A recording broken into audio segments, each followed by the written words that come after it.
You know, Tuesday brought more anti-ICE protests from coast to coast and more unrest in Los Angeles.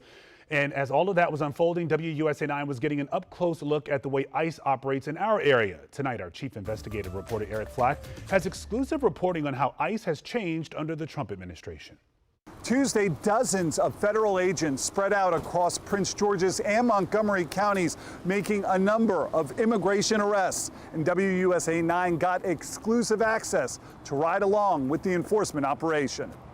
2 cars on the target's vehicle and then 2 cars on the target's residence. Our day started at 5 a.m. with ICE agents from the Baltimore field office. Hours later, they were arresting 37-year-old Oscar Andres Abreu in Upper Marlboro. ICE says he's in the country illegally and was deported once already. In January of last year, they say, he was convicted of the violent assault of another man.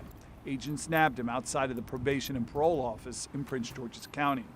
We rode along with the acting director of the field office, Vernon Liggins, amid nationwide protests of an illegal immigration crackdown ordered by President Donald Trump. Do you feel like you're caught up in a political mess? It's always this a politically charged job. You just have to roll with the punches, keep it professional, and do your job to the best of your abilities. And whatever the policies are, those are the policies. That's it.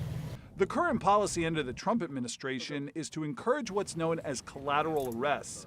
Arrests of undocumented immigrants agents come across in the course of a sweep, even if they are not the intended target and not guilty of any crimes other than allegedly being in the country illegally. 4 of the 5 people arrested by ICE agents Tuesday morning, including this man who was on his way to work at a roofing company, were collateral arrests. Do you worry that he has a family at home that he was on his way to support that now has kind of lost that support because he's in handcuffs, just on his way to work? I mean, it's a possibility that he has a family, that he has to support, but what about the families? What about the families of victims of the crimes committed by illegals in this country? But he didn't commit a crime other than being here illegally. Right, that's a crime. So he has to see the immigration judge and they'll sort that out in immigration court. Now, the people arrested today will be given a hearing in front of an immigration judge unless they waive that hearing and accept immediate deportation to their country of citizenship.